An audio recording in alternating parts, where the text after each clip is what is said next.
talking about a transformative bill that is passing tomorrow, and people in Congress are going to say, no, that's not. I want to show you something. Remember this. Progressives, when we're talking about Puerto Rico, but progressives, big government control and power, Democrats and Republicans, the Democratic elections, but there's always a trick to it. And the last one is social justice. May I please bring up the party platform again for the progressives in Puerto Rico. The new Progressive Party was founded in order to achieve two fundamental goals: statehood and social justice. It all comes down to there. So, now let me start where we left off. We want to first of all thank our refounder who sent this tip in to us. Now you have to call, and they're not going to listen to you. They're not going to listen to you in Washington. You just have to say, don't you dare vote for this. It's a trick. All right.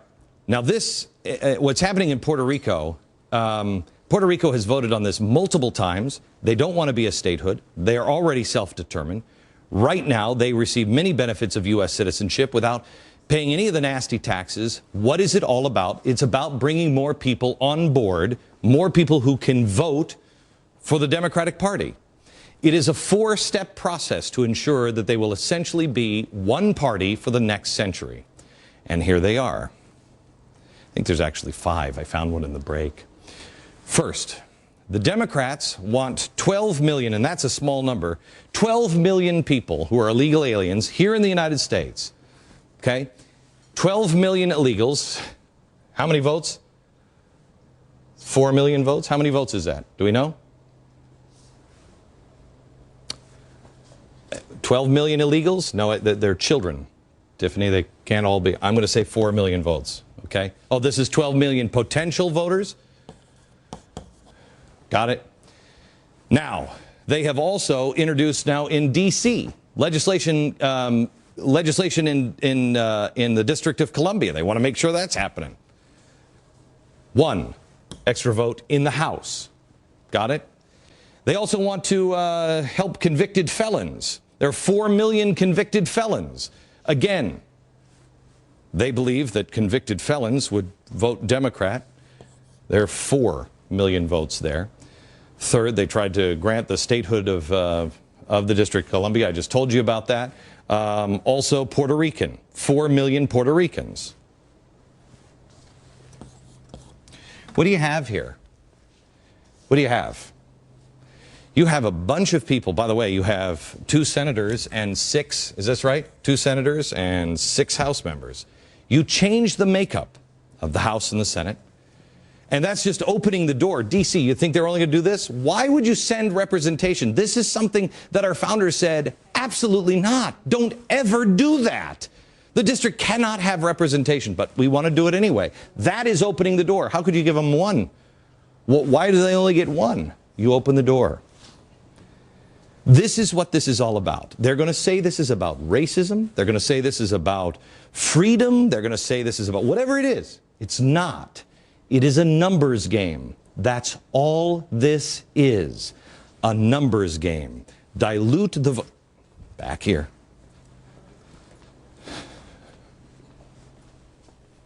They want the control and power.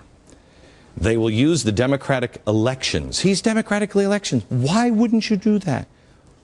And they will use social justice, redistribution of wealth. Call your congressman and senator. Got to do it now.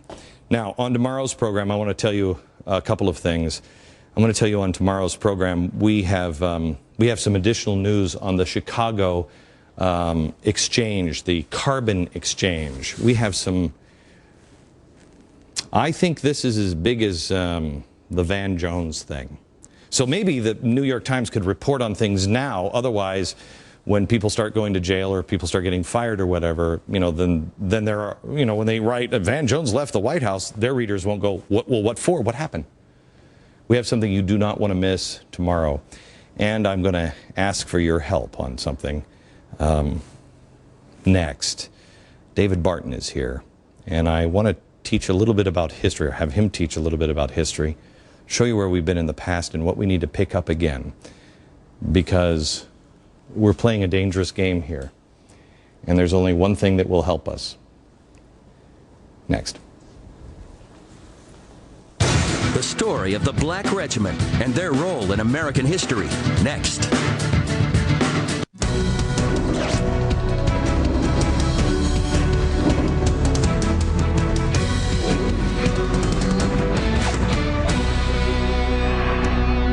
We've been warning you about the fundamental transformation of America for a while. The progressive dream is about to become a reality. But how did we get here? Our founding fathers, a strong foundation. What happened? Progressives tried this about 100 years ago, and they failed. But they got back together and said, okay, what do we need to do? And I think, the best way to describe it is they set a time bomb. They just started deconstructing. They knew that they had to change three things. The first one, George Washington spoke about in his farewell address. We are a religious and moral people. Our founder said it over and over again. We wouldn't last unless we are a religious and moral people. That was the number one thing they had to destroy. They had to get God out of our schools. They had to eviscerate our religion and our Sundays and our services. They also undermined moral. We've had a president convince us in the last 15 years that he can have as many adulterous affairs as he wanted, and as long as our economy was okay, we'd be okay. Religious and moral people. How many people even go to church anymore? Last night we showed you the statistics about young people in the country and how unimportant religion has become to them. And neither are morals. Okay. The second thing that they learned that they had to do if they wanted to ever fundamentally transform America, they had to take apart our understanding of the Constitution. They had to separate us from it. We don't even read it anymore. If you read anything from the 1800s, these were the discussions people were having in bars. They're starting to have them again. People are talking about the Constitution, but our elected officials don't even consider it. They made the Constitution irrelevant. That mission was accomplished. How did they do that? In 1920, they stopped studying the Constitution in law school and started studying case law. The last thing they had to do is we had a love for our founding fathers. We loved them. They had to discredit them. Up until the 1920s, we studied the Constitution, and we'd ever heard that our founding fathers were racist slave owners. This was the way to discredit the entire foundation of the country, to do those three things. That's why we are going to do our best to restore some of these things. Every Friday is going to be Founders Fridays on this program, at least for the next month, and if nobody watches, well, then we'll keep doing it anyway. We're going to try to repair some of the damage that is being done by truth. Truth. Truth is like fire. It will burn. It will burn everything that is impure. It will set on fire all lies. But it will not consume the truth. So we'll set a few fires by spewing the truth. We're going to have some people in here who have history, you can know the founders better than anybody else on earth. One of the guys that's going to be joining us for some of these is David Barton, author of Original Intent and founder of Wall Builders, an organization dedicated to presenting America's forgotten history and heroes. David. Hey, Glenn. Proud to call you a new friend. Am I wrong on these three things? You're right. These three things have to be restored. They have to be restored. Okay. Yep. So I want to talk to you a little bit about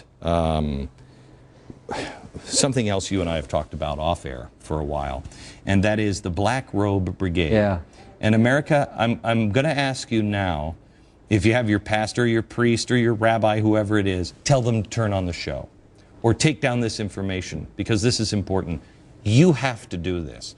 The media is not going to do it. The government's not going to do it. The parties aren't going to do it. They don't care. They're about power and control.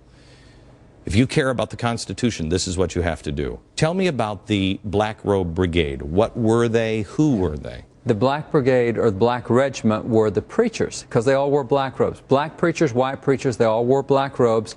And the British specifically blamed the preachers for the American Revolution. That's where the title Black Regiment came from. One of the British officials talked about that. It's interesting that the British so hated what the preachers, that they claimed that if it hadn't been for the preachers, America would still be a happy British colony. So they blame it on the preachers. When they come to America, they start decimating churches. So they went through New York City, 19 churches, they burned 10 to the ground. They went across Virginia, burning churches. They went across New Jersey, burning churches, because they blamed these preachers. Okay, because the difference is that this is a quintessential American concept that is all but lost. Right. We are almost lost on this. And that is that we talk about individual rights. God gives us individual rights. It's no collective salvation. It's no collective. That's right. When people say, it's human rights, that's not the same. That's right. Explain the difference. It's inalienable rights. The belief of the founders, and those that came to America, they left Europe. Europe was into collective rights, collective issues, collective everything. They came to America. These guys said, no, it is individuals. It's you and God. That's why we established